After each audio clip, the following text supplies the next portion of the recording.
For other units with the same regimental number, see 52nd Regiment of Foot. The 52nd Regiment of Foot was a light infantry regiment of the British Army throughout much of the 18th and 19th centuries. The regiment first saw active service during the American War of Independence, and were posted to India during the Anglo-Mysore Wars. During the Napoleonic Wars, the 52nd were part of the Light Division, and were present at most of the major battles of the Peninsular Campaign, becoming one of the most celebrated regiments. Described by Sir William Napier as a regiment never surpassed in arms since arms were first borne by men. They had the largest British battalion at Waterloo, 1815, where they formed part of the final charge against Napoleon's Imperial Guard. They were also involved in various campaigns in India. The regiment was raised as a line regiment in 1755 and numbered as the 54th Foot. They were renumbered as the 52nd Regiment of Foot in 1757. In 1781, the regional designation, 52nd Regiment of Foot, was given, and in 1803 the regiment was the first regular British Army regiment to be designated light infantry. In 1881 the regiment was merged with the 43rd Regiment of Foot to become the regiment later known as the Oxfordshire and Buckinghamshire Light Infantry. Regimental structure. Throughout the period of the 52nd's existence, the British Army comprised both infantry and cavalry line regiments, as well as the household divisions.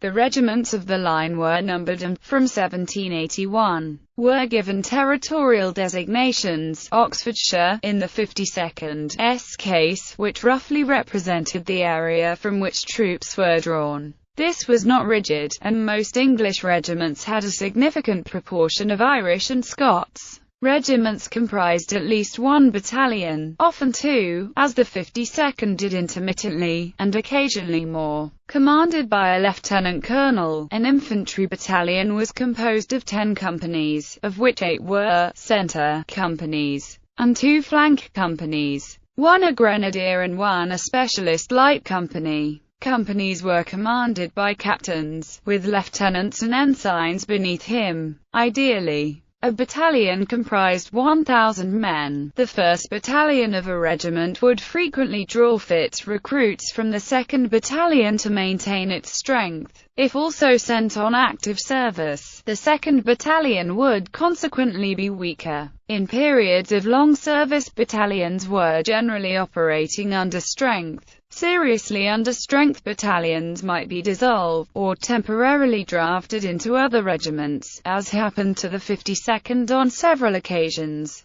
The 52nd was initially a 1 battalion regiment, but increased recruiting resulted in the creation of a 2nd battalion in 1798. While the 1st Battalion saw some action in Spain and Portugal in 1800 to 1801, the 2nd remained stationed in England. In 1803 the regiment's fittest officers and men were concentrated in the 1st Battalion, for training as light infantry, and the 2nd Battalion was transferred to the 96th Foot. A new 2nd Battalion was raised in 1804. Both battalions saw extensive action during the Napoleonic Wars, and they were brigaded together for a time during the Peninsular Campaign. But heavy losses at Badajoz in 1812 resulted in the reduction of the 2nd Battalion to a cadre. The 2nd was eventually reformed with new recruits and saw service in Holland in 1813–14. Following the conclusion of the war in 1814, both battalions were billeted in England, where the 2nd's effectives were transferred to the 1st Battalion, in preparation for further service. The 52nd remained in England during the Waterloo Campaign, and were disbanded in 1815. Subsequently, the 52nd remained a 1 battalion regiment until their merger with the 43rd Light Infantry. Initially raised as a regular line regiment, the 52nd fought in the line during the American Wars and the early Indian campaigns, and did not become a light regiment until 1803. However, they were the first regular British regiment to be so designated.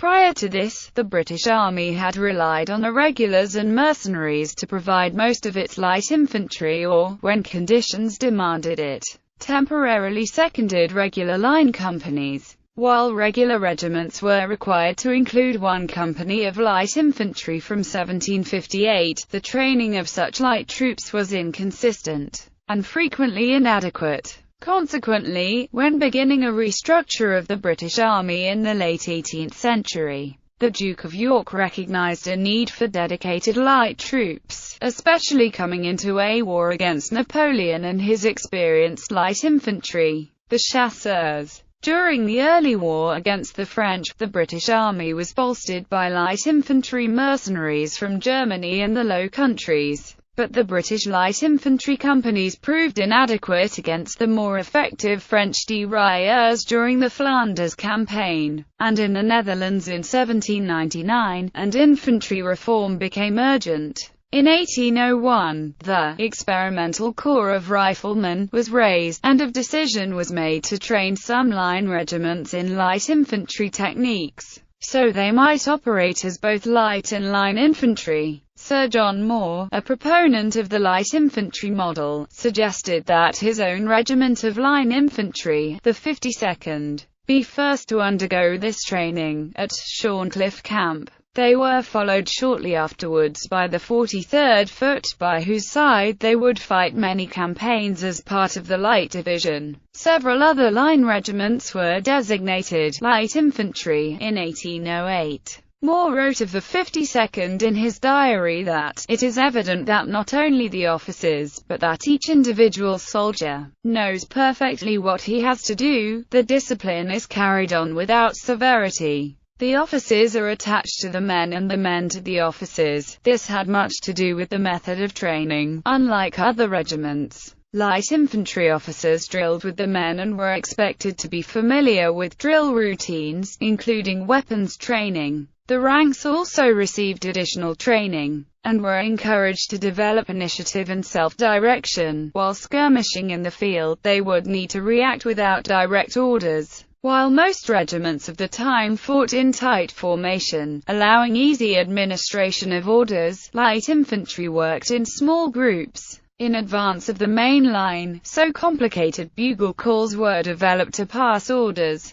Consequently, the bugle became the emblem of the light infantry regiments. When skirmishing, light infantry fought in pairs, so that one soldier could cover the other while loading. Line regiments fired in volleys, but skirmishers fired at will, taking careful aim at targets. While some consideration was given to equipping light infantry with rifles, due to their improved accuracy, the expected difficulty and expense in obtaining sufficient rifled weapons resulted in the standard infantry musket being issued to most troops. The accuracy of the musket decreased at long range, and since the French chasseurs and voltigeurs also used muskets, it is likely that skirmishers' firefights took place at ranges of only 50 yards. 10 yards provided the accuracy of point-blank range.